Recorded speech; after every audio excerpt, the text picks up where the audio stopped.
Hi, I'm Natalie Ledwell, and today I'm going to share with you 10 ways that you can be more productive in your life. So we all want to exercise, eat well, meditate, learn something cool, travel with our friends, spend time in solitude, go for hikes, read a million books, take care of finances and errands, keep up with podcasts and news and interesting online content, and our loved ones. And we want to do everything on social media and fascinating people on social media, and while finding space for contemplation, and we want to be quiet as well. And there's just so much that we need to do. How do we manage to do all of this in what little limited time that we have? How can we stuff all of our hopes and dreams and tasks and errands into such a limited box of time? Well, here are 10 tips I want to share with you today that's going to teach you how you can expand time to hopefully meet your needs. Okay, so number one, the one way that you can be more productive is to actually plan your day ahead. I always recommend you do it the night before so that your subconscious mind has the time to be able to process what needs to happen. If you need to be able to figure out how to overcome a certain challenge or do something like that, then your subconscious mind's going to sort it out for you overnight. So prioritize your tasks by tackling the ones that will give you the most return for your time, and then take out the rest after that.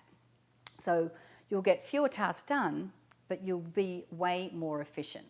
So rather than looking at your day as this monumental mountain of stuff that you need to get through, you know that if you can get 1, 2, or 3 done, and then if anything else like that is a jam on top, otherwise you're getting the most important things done. And you're not overwhelming yourself before you even start your day.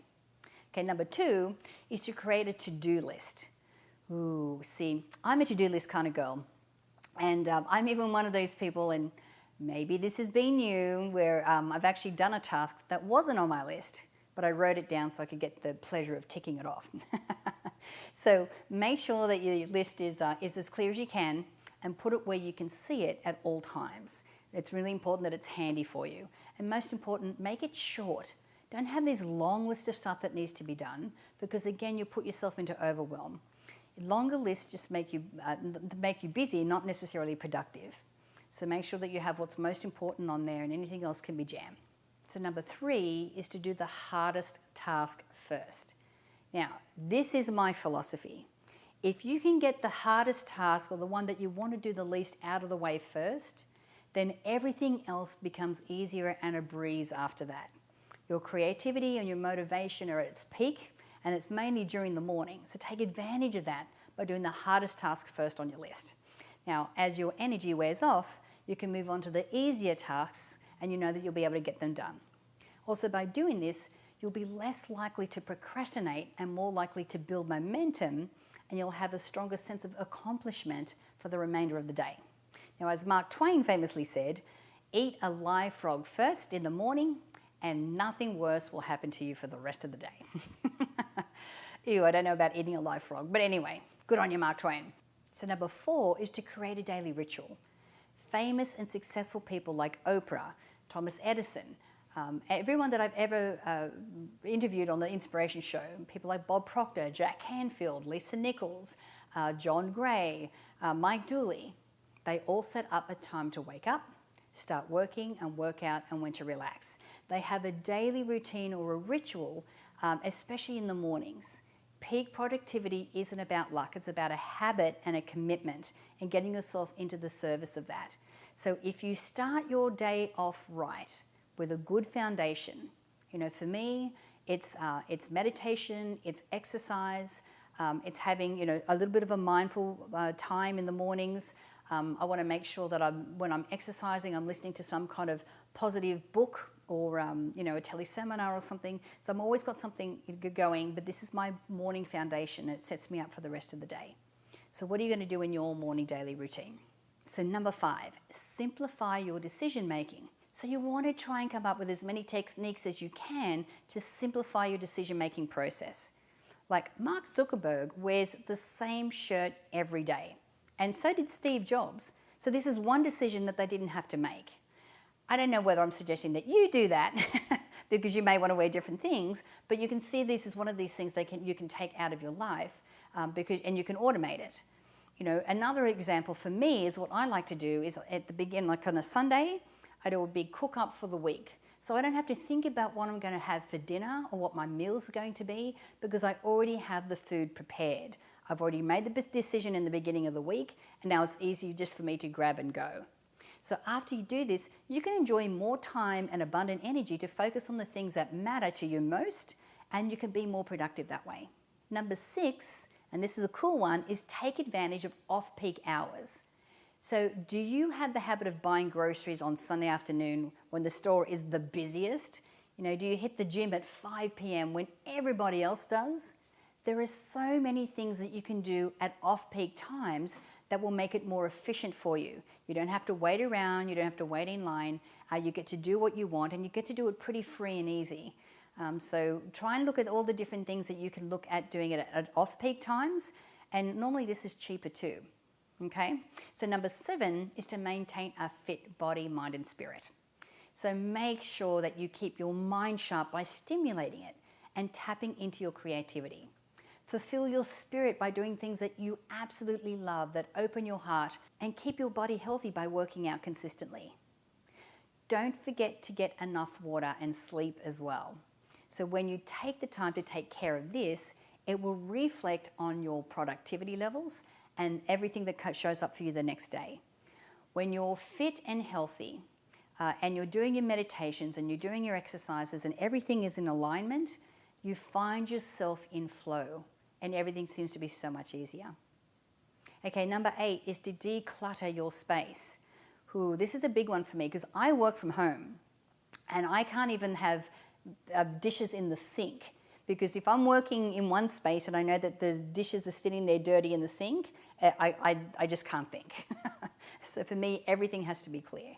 Like even making your bed first thing in the morning is such a great habit to get into, because already you're starting to consistently look for things that are misplaced around you in your house or your workspace, and making sure that there's a space for everything, that everything's neat and orderly. And when your space is neat and orderly, your mind is neat and orderly, and everything becomes easier to think.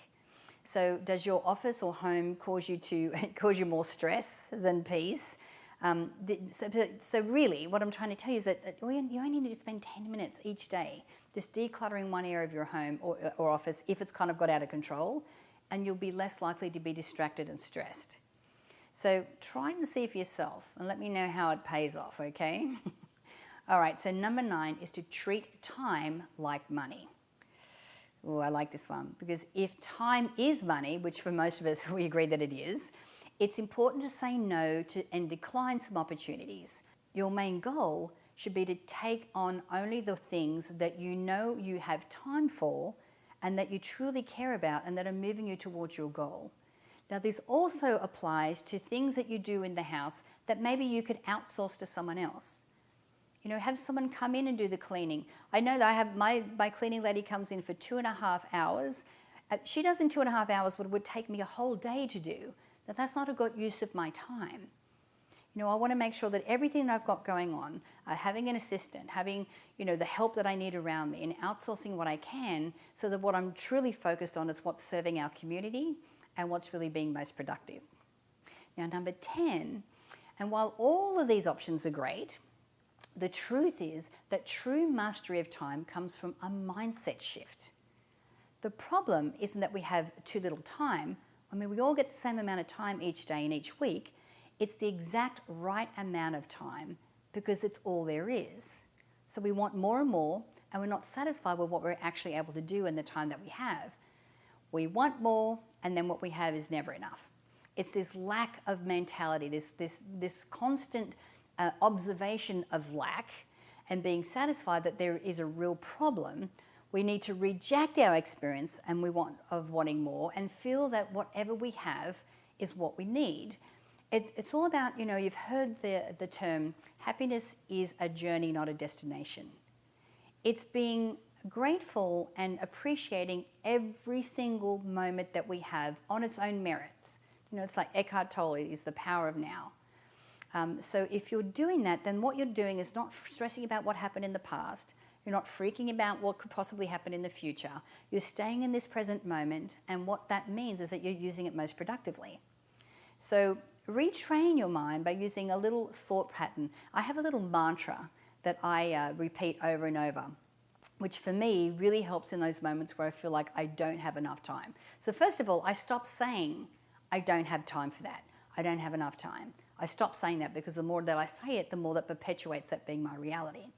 Instead, I change it to a little mantra that says, time expands to meet my needs. Or I have more than enough time for my needs. So when time expands to meet my needs, instantly, stress about not having enough time just floats away. And I know that everything that happens is happening in divine timing, exactly when it's meant to. I know that I have as much time as I'm supposed to have. And I know that when I focus on time expanding to meet my needs, that I seem to be able to fit a whole lot more tasks into the same amount of time. Now, before I go, I'd like to ask you, do you have any tips on how to be productive that have helped you to become less stressed? If you do, please share that and with others here, because we really value your input. So my name is Natalie Ledwell, and stay tuned for a new release every Thursday and Saturday. So thanks for watching. Bye for now.